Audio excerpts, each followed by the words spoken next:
Lors de l'audience, mon ex a dit « Elle est mentalement instable. Elle néglige notre fille. » L'avocat a hoché la tête. Le juge semblait convaincu. J'étais pétrifié jusqu'à ce que ma fille de 6 ans se lève et dise « Votre honneur, maman ne sait pas que j'ai cette vidéo de l'ordinateur de papa. Mais vous devriez la voir. » Avant de commencer l'histoire, n'oubliez pas de laisser un like et de vous abonner à la chaîne pour voir plus d'histoires comme celle-ci. Quand mon ex s'est levé au tribunal et a déclaré « Elle est mentalement instable, elle néglige notre fille », mon souffle s'est coupé. La juge s'est penchée en avant, l'avocat a hoché la tête. Mon cœur a sombré. J'ai eu l'impression que le sol s'ouvrait sous mes pieds. J'avais la gorge sèche, mes mains tremblaient, mais je ne pouvais rien dire. J'avais répété ce que j'allais dire 1000 fois, mais à cet instant, sous le regard de tous, j'avais l'impression que leur décision était déjà prise. Griffin se tenait là, dans son costume sur mesure, impeccable comme toujours. Il m'a même jeté un regard en coin, avec cet air suffisant qu'il arborait toujours quand il savait qu'il était en train de gagner. Il paraissait si calme, si maître de lui, comme s'il n'avait rien à perdre. Je voulais hurler, me défendre, crier la vérité, mais rien ne sortait. Je pouvais voir Maya assise sur le banc, à quelques mètres derrière moi. Ma petite fille, âgée de seulement 6 ans, mais les yeux grands ouverts, observant tout. Elle serrait fort son lapin en peluche, celui qu'elle avait baptisé Oliver, comme si c'était son bouclier. J'avais l'impression de l'avoir abandonné. J'étais censé être sa protectrice, et voilà que le tribunal était en train de se convaincre que j'étais le danger. La juge a commencé à parler, elle s'apprêtait à rendre sa décision. Mes oreilles bourdonnaient, je n'entendais même plus les mots. Tout ce à quoi je pouvais penser, c'était « il va me l'enlever ». Puis, j'ai entendu une petite voix, claire, forte, « Votre honneur », a dit Maya. Tout le monde s'est retourné. Ma tête s'est vivement tournée. Elle était debout, dépassant à peine le banc, tenant Oliver dans une main et quelque chose serré fermement dans l'autre. « Votre honneur, maman ne sait pas que j'ai cette vidéo de l'ordinateur de papa, mais vous devriez la voir. » Le temps s'est arrêté. Même Griffin a pâli, ses lèvres entr'ouvertes comme s'il ne comprenait pas ce qui se passait. J'ai cligné des yeux en regardant Maya, figée, essayant de comprendre ce qu'elle venait de dire. La salle d'audience était plongée dans un silence de mort. La juge l'a regardée, surprise mais calme. « Vous avez quoi ?» demanda-t-elle doucement. Maya m'a regardé, puis s'est retournée vers la juge. Sa main tremblait, mais pas sa voix. Je l'ai trouvée il y a quelques jours quand j'utilisais l'ordinateur portable de papa. Je l'ai sauvegardé. Je ne voulais le dire à personne, sauf si c'était nécessaire. Mais maintenant, je pense que vous devez vraiment la voir. Elle s'est avancée et a tendu ce qu'elle avait dans la main, une petite clé USB rose, que je n'avais jamais vue auparavant. La juge a fait un signe de tête à l'huissier. Griffin a essayé de parler. C'est une propriété privée, elle ne sait même pas de quoi elle parle. Mais la juge a levé la main. Voyons d'abord ce qu'il y a dessus. J'ai fixé Maya, ma fille courageuse, incroyable. Je ne savais toujours pas ce qu'il y avait sur cette clé, mais quelque chose en moi, un instinct profond, savait que ce n'était pas juste l'imagination d'une enfant. Quelque chose de réel allait arriver, quelque chose qui pourrait tout changer. J'ai enfin repris mon souffle, et pour la première fois de la journée, j'ai commencé à croire que nous n'étions peut-être pas impuissantes, après tout. Parce que Maya s'était levée, parce qu'elle croyait en la vérité, et parce que parfois, même une enfant de 6 ans peut détenir la clé de la justice quand personne d'autre n'écoute. Je n'aurais jamais pensé être le genre de femme assise seule dans une salle d'audience, se battant juste pour garder son enfant. J'avais l'habitude de croire que si l'on aimait son enfant, si on lui donnait tout ce qu'on avait, cela suffirait. Mais l'amour ne se traduit pas toujours bien sur le papier juridique. Je m'appelle Célénie Cruz, j'ai 32 ans, je suis mère célibataire, jusqu'à récemment, j'occupais 2 emplois à temps partiel juste pour payer les factures et mettre de la nourriture sur la table. Je n'ai jamais eu de carrière prestigieuse ni de grande maison, mais ma fille Maya avait des histoires avant de dormir chaque soir, un manteau chaud en hiver et une mère qui ne manquait jamais une réunion parents-professeurs. Griffin, mon ex-mari, vit de l'autre côté de la ville, dans un quartier résidentiel sécurisé.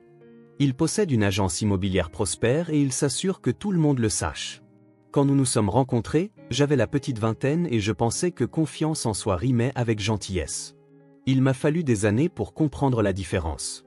Notre mariage a commencé comme un rêve et s'est terminé comme une prison.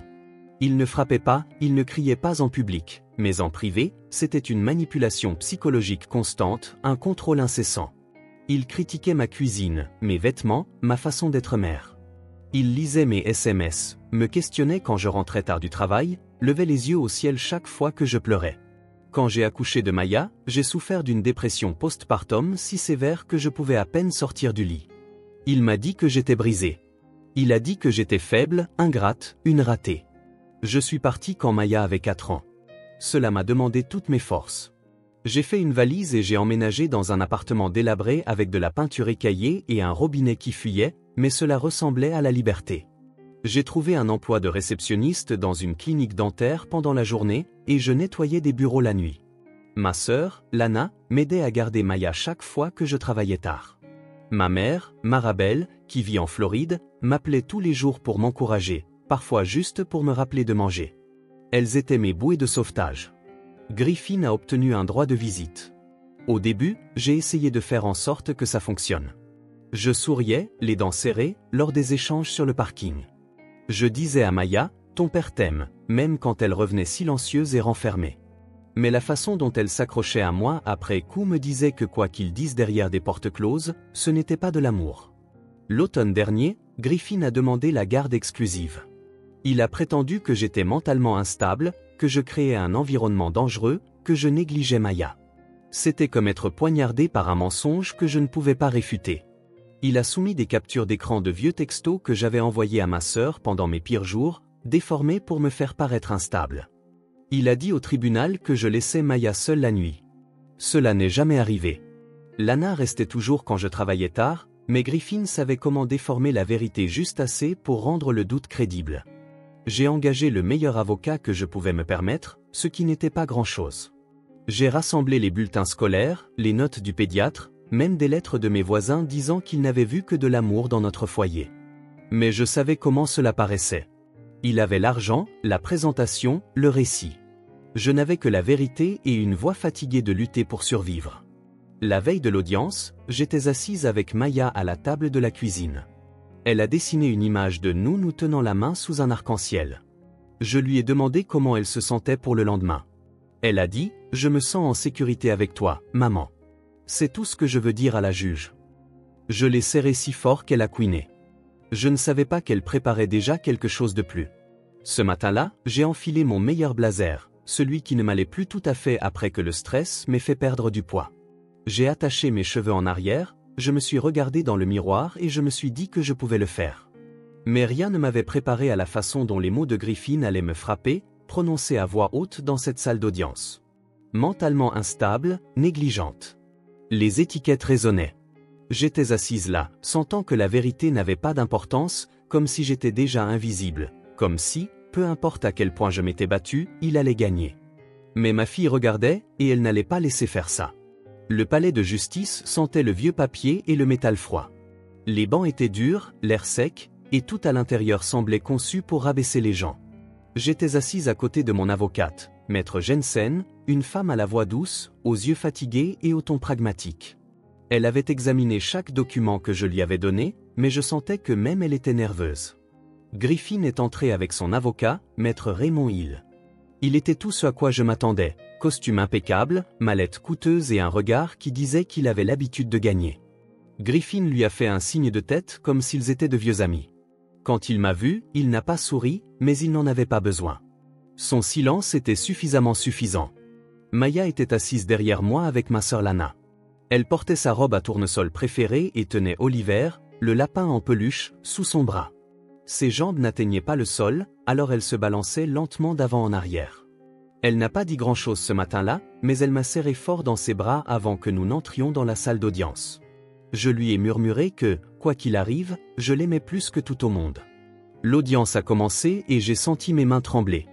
Mon avocate a pris la parole en premier, présentant les faits de base. Elle a souligné que Maya était bien soignée, avait une scolarité assidue, des dossiers médicaux à jour et un environnement familial stable. Elle a soumis des lettres de recommandation de l'enseignante de Maya, de notre voisine Madame Kaufmann et de Lana. Elle a fait remarquer que toutes les affirmations de Griffin n'étaient pas étayées, sans rapport de police ni intervention des services sociaux. Puis Maître il s'est levé. Sa voix était calme, mesurée, mais il y avait une pointe d'agressivité. Il m'a dépeinte comme une personne émotionnellement instable. Il a commencé, « Votre honneur, mon client est profondément préoccupé par le bien-être de sa fille. Mademoiselle Cruz a des antécédents documentés d'instabilité émotionnelle. Nous avons des messages textes montrant un comportement irrationnel, des schémas de communication incohérents et des indications de négligence. Il a soumis des messages que j'avais envoyés à Lana pendant une semaine difficile l'année précédente. J'y écrivais des choses comme « Je n'en peux plus, j'ai l'impression de m'effondrer ». J'étais épuisée, anxieuse, je dormais à peine. Mais ces mots, sortis de leur contexte, me faisaient paraître dangereuse. Puis est venu le vrai coup bas. Mademoiselle Cruz a laissé sa fille seule dans l'appartement pendant 4 heures à plusieurs reprises alors qu'elle travaillait tard. Nous avons une déclaration de témoin à cet effet. J'ai cligné des yeux. Je me suis tournée vers mon avocate. C'était un mensonge. Lana avait toujours été là.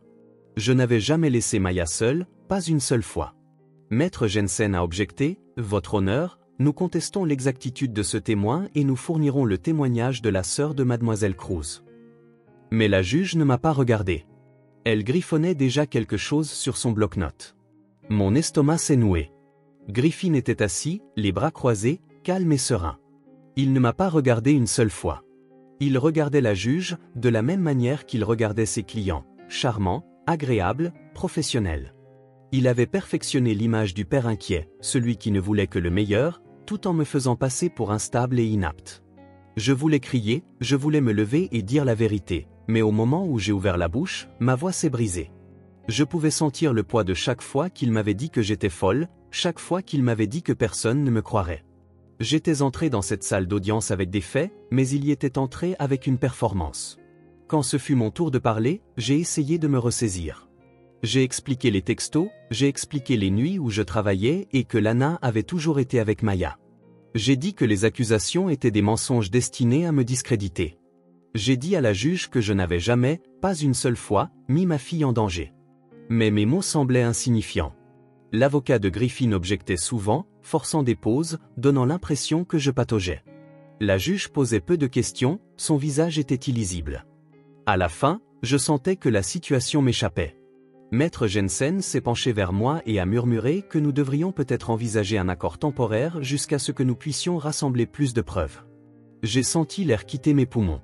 Temporaire signifiait que Griffin aurait la garde exclusive jusqu'à la prochaine audience. Cela signifiait que Maya vivrait avec lui. Cela signifiait que je ne la verrais que lors de visites programmées et supervisées. Après tout ce que j'avais fait pour lui construire un foyer sûr et stable, c'est à cela que ça pouvait aboutir. La juge s'est éclairci la gorge. Elle allait parler. C'est à ce moment-là que Maya s'est levée. Elle n'a demandé à personne, elle n'a pas cherché la permission. Elle s'est juste levée, tenant son lapin en peluche dans une main et autre chose dans l'autre. Une clé USB. Sa voix a retenti dans la salle d'audience, petite mais assurée. Votre honneur, maman ne sait pas que j'ai cette vidéo de l'ordinateur de papa, mais vous devriez la voir. Tout s'est arrêté. Au début, personne n'a bougé. La voix de Maya avait percé le silence de la salle d'audience comme un verre qui se brise. C'était calme, mais cela avait du poids. Toutes les têtes se sont tournées. La juge s'est légèrement reculée, ses yeux fixés sur ma fille, comme si elle essayait de comprendre ce qu'elle venait d'entendre. Maya a fait un pas en avant. Elle tenait toujours son lapin en peluche, mais ses épaules étaient droites. Dans son autre main se trouvait une petite clé USB rose, du genre que nous utilisions à la maison pour sauvegarder les projets scolaires. Votre honneur, répéta-t-elle, c'est important. Je l'ai trouvé sur l'ordinateur de papa. Je pense que ça montre quelque chose que vous devriez savoir. Mon cœur s'est arrêté. Je voulais bondir, aller vers elle, l'arrêter, la protéger de ce qui se passait, mais quelque chose dans sa voix m'a retenu. Elle n'avait pas peur. Elle était calme, forte. La juge a regardé Griffin. Monsieur Cruz, savez-vous à quoi cet enfant fait référence? Griffin s'est agité sur son siège, son expression s'est fissurée pour la première fois de la journée. Elle a 6 ans, elle ne sait pas de quoi elle parle. La juge a levé la main. Je ne vous demandais pas de parler pour elle. Maya, avancez-vous, s'il vous plaît. Maya s'est dirigée vers le banc d'un pas lent et prudent. Elle a tendu la clé USB à 2 mains, comme si c'était sacré. L'huissier s'est avancé et l'a prise doucement de ses mains, puis l'a apportée à l'assistante de la juge. Il y avait un ordinateur connecté au projecteur de la salle d'audience. La juge a fait signe de tête pour que le contenu soit diffusé. Griffin s'est levé. Je m'oppose à ce que cela soit présenté sans examen préalable. Cela pourrait être truqué. Ça vient d'un appareil personnel. Il n'y a pas de chaîne de possession. La juge s'est tournée vers lui, ferme et calme. Vous avez fait plusieurs accusations graves aujourd'hui. Si votre fille dit qu'elle a quelque chose de pertinent, j'ai l'intention de l'examiner. Vous aurez l'occasion de répondre après. Griffin s'est rassis, mais il avait l'air mal à l'aise maintenant. Il fixait l'écran comme s'il essayait de se souvenir de ce qui pourrait se trouver sur cette clé. J'ai tendu la main en arrière et j'ai pris celle de Maya. Elle s'est penchée contre moi et a murmuré « Je ne voulais pas fouiner, maman. Je ne voulais juste plus que personne mente à ton sujet. » J'ai serré sa main et j'ai hoché la tête. J'étais trop ému pour parler. L'écran s'est allumé. La pièce est devenue silencieuse. Le premier clip vidéo était un enregistrement d'écran. Griffin était en appel Zoom avec un ami que je ne reconnaissais pas. Il riait en parlant, elle ne sait même pas que j'ai encore ces textos de l'époque où elle a fait sa crise. Je te le dis, je vais gagner ça, la faire passer pour mentalement inapte. Ce n'est même pas difficile. Elle a vraiment cru que je me contenterais de la garde partagée. Rire de l'autre côté. Griffin a souri, les yeux brillants. Frérot, je prépare ça depuis des mois. Je savais que le tribunal allait gober ça. Tout ce dont j'ai besoin, c'est d'un témoin pour dire qu'elle a laissé la gamine seule 1 ou 2 fois, et boum, c'est fait. Impossible de se tromper sur la voix, impossible de se tromper sur l'intention. La deuxième vidéo était encore pire. Cette fois, c'était une vidéo amateur granuleuse, apparemment d'une caméra de sécurité ou d'une webcam. Maya était assise à la table de la cuisine chez Griffin, coloriant tranquillement.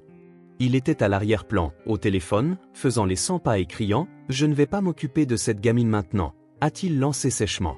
Je me fiche de ce qu'elle veut, elle ne l'aura pas. Elle est comme sa mère, nécessiteuse et épuisante. Maya a baissé les yeux sur son papier et a tressailli au son de sa voix. Elle n'a pas dit un mot, a juste continué à colorier. Ce silence a frappé plus fort que n'importe quel cri n'aurait pu le faire. Quand la vidéo s'est terminée, personne n'a parlé. La juge s'est penchée en avant, les 2 mains jointes fermement. Elle a d'abord regardé Griffin, puis moi, puis Maya. Maya, merci d'avoir porté cela à notre attention. Tu as été très courageuse, a-t-elle dit. Maya a hoché la tête une fois et est retournée s'asseoir à côté de Lana. La juge s'est alors tournée vers Maître Hill. Souhaitez-vous poursuivre votre demande de garde, Maître Hill? Maître Hill a hésité.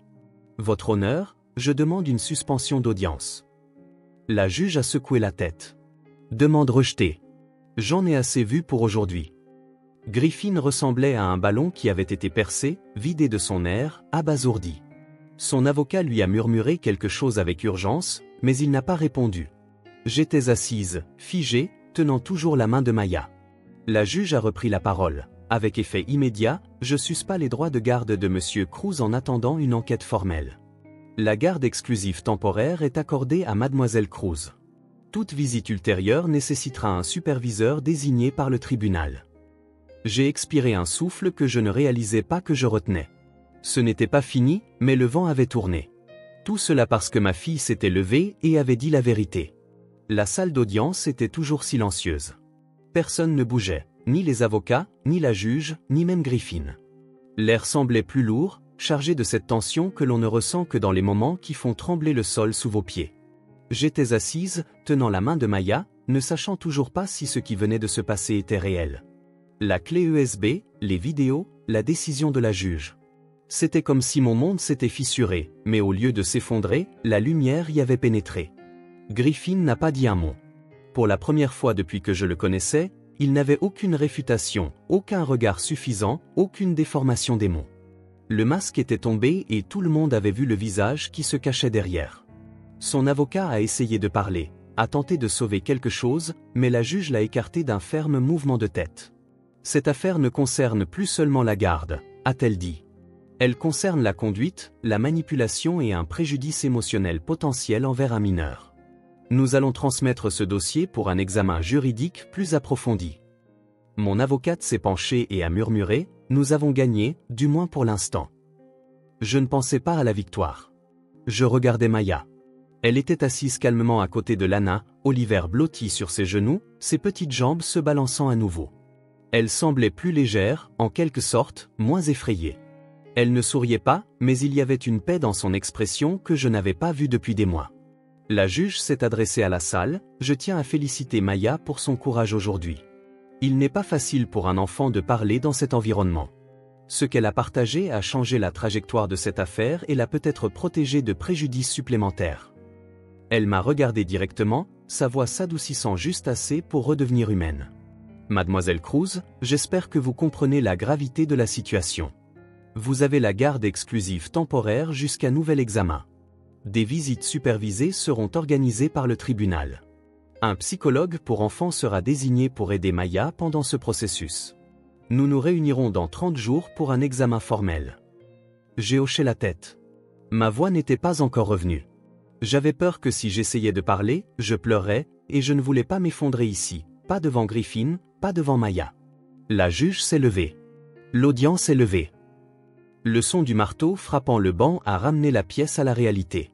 Des papiers ont été brassés, les gens se sont levés. L'avocat de Griffin a commencé à lui parler à voix basse, d'un ton pressant, mais Griffin regardait droit devant lui, le visage pâle et impénétrable. Maître Jensen m'a touché le bras et a murmuré « Vous avez tout fait correctement. Soyez fiers de cela. » Je l'ai remercié et me suis tourné vers Lana, qui se tenait là, les bras grands ouverts. Je l'ai serré fort dans mes bras, puis je me suis agenouillé devant Maya. « Tu as été si courageuse aujourd'hui, ai-je dit. Tu le sais, ça ?» Maya a hoché la tête, sérieuse et calme. « Je ne voulais pas qu'il pense que tu étais méchante. Je connaissais la vérité. Je voulais juste qu'il la connaisse aussi. » Je lui ai embrassé le front. « Tu as fait plus que ça. Tu nous as protégés toutes les deux. » Alors que nous sortions du palais de justice, des journalistes avaient commencé à se rassembler à l'extérieur. J'ai gardé la tête baissée. Je ne voulais pas être sous les projecteurs. Je voulais juste ramener ma fille à la maison. Quand nous sommes arrivés à la voiture, Maya est montée sur son siège rehausseur et s'est attachée. Je me suis glissé sur le siège conducteur et j'ai regardé droit devant moi pendant un long moment. Je m'étais préparé à perdre aujourd'hui. Je m'étais préparé à mendier chaque heure que je pourrais passer avec mon enfant. J'avais répété mes réponses, rassemblé des documents, écrit des lettres. Mais à la fin, c'est la voix de Maya qui nous a sauvés. Ce soir-là, après le dîner, elle s'est blottie à côté de moi sur le canapé avec Oliver. Je lui ai demandé si elle allait bien, si elle avait eu peur pendant l'audience. Un peu, a-t-elle dit, mais je me sentais forte aussi. Elle a levé les yeux vers moi. Je me suis souvenu de ce que tu m'as dit une fois, que dire la vérité est toujours la bonne chose à faire, même quand c'est difficile. Je l'ai serrée fort contre moi. Plus tard, quand elle s'est endormie, je me suis tenu dans l'embrasure de sa porte et je l'ai regardée respirer, paisible et en sécurité. J'ai pensé à quel point nous étions passés près de nous perdre l'une l'autre, pas physiquement, mais de la manière dont un traumatisme peut séparer les gens, même lorsqu'ils s'aiment profondément. Mais aujourd'hui, nous avions tenu bon. Et aujourd'hui, nous avions gagné quelque chose de plus grand qu'une décision de garde. Nous avions reconquis notre vérité. Nous avions retrouvé nos voix. Maya m'a rappelé quelque chose que j'avais oublié pendant toutes ces années de survie. Le courage n'est pas toujours bruyant. Parfois, c'est une enfant de 6 ans, debout au tribunal avec une clé USB. Les semaines qui ont suivi l'audience se sont écoulées lentement, comme si le monde reprenait son souffle.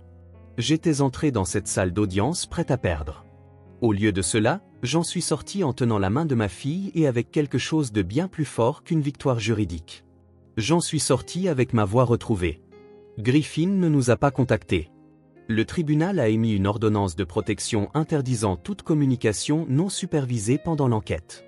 Il ne s'est pas présenté à la première visite supervisée programmée. Au deuxième rendez-vous, son avocat avait demandé un report, invoquant des problèmes de santé mentale et une atteinte à sa réputation. Je n'ai pas eu pitié de lui. Je ne ressentais rien. Après toute la manipulation, tout le déni constant de ma réalité, toutes ces années à marcher sur des œufs, j'ai enfin compris ce que c'était que de se tenir debout sans crainte. Maya a recommencé à dormir toute la nuit. Elle a cessé de sursauter au bruit soudain.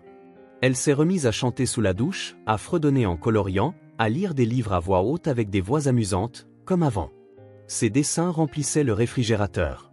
Chaque jour, je voyais des bribes de sa joie revenir. Cela, plus que toute autre chose, m'a dit que nous avions fait ce qu'il fallait. Un matin, quelques semaines plus tard, elle était assise à côté de moi au petit déjeuner.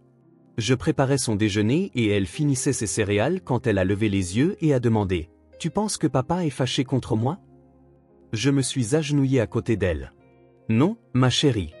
Je pense que papa apprend que lorsque les gens font quelque chose de mal, ils doivent faire face à la vérité. Ce n'est pas ta faute. C'est quelque chose que les adultes sont censés faire. Elle a hoché la tête et a recommencé à manger.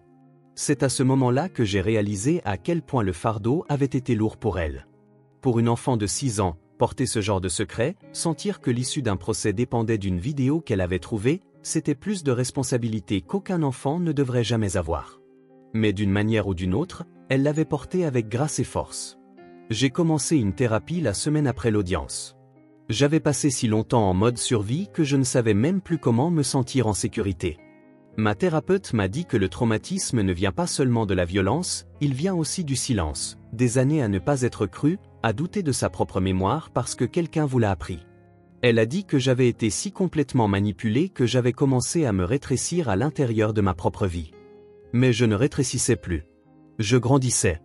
Ma relation avec Lana s'est également approfondie. Elle avait toujours été là pour moi, mais je ne l'avais pas laissé voir à quel point je me sentais brisé. Maintenant, nous parlons presque tous les soirs. Parfois nous rions, parfois nous pleurons, mais nous ne faisons plus semblant. Ce genre d'honnêteté est guérisseur. Environ un mois après l'audience, j'ai reçu un appel du greffier de la juge.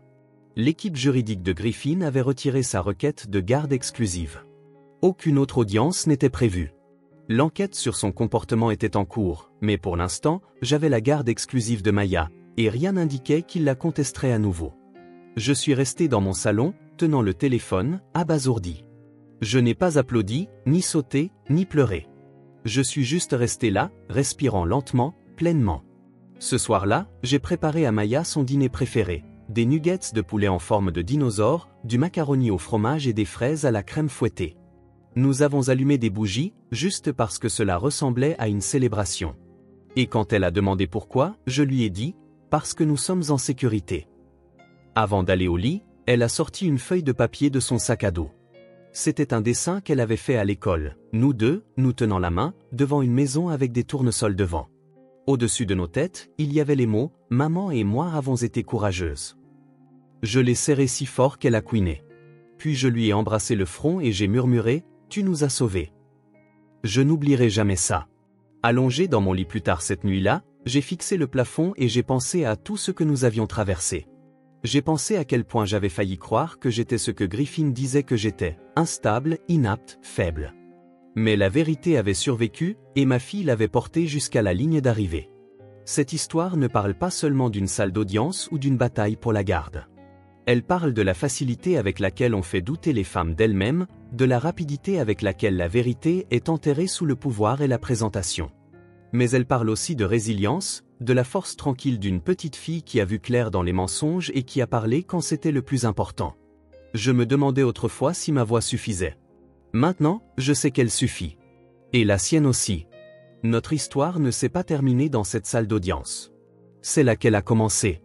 Si cette histoire vous a touché, si elle vous a fait réfléchir à la puissance de la vérité, même lorsqu'elle est exprimée par la plus petite des voix, veuillez prendre un moment pour aimer cette vidéo, la partager avec quelqu'un qui pourrait avoir besoin de l'entendre aujourd'hui. Si vous vous êtes déjà senti ignoré, mal jugé ou sous-estimé, je vous comprends, et j'espère que cela vous a rappelé que votre voix compte plus que vous ne le pensez. Laissez un commentaire ci-dessous et dites-moi quelle partie de l'histoire vous a le plus touché, ou partagez votre propre expérience. Je lis chacun d'entre eux. Et si vous voulez plus d'histoires vraies qui parlent au cœur, n'oubliez pas de vous abonner et de cliquer sur la cloche pour ne jamais manquer une nouvelle publication. Merci d'être là. Vous n'êtes pas seul.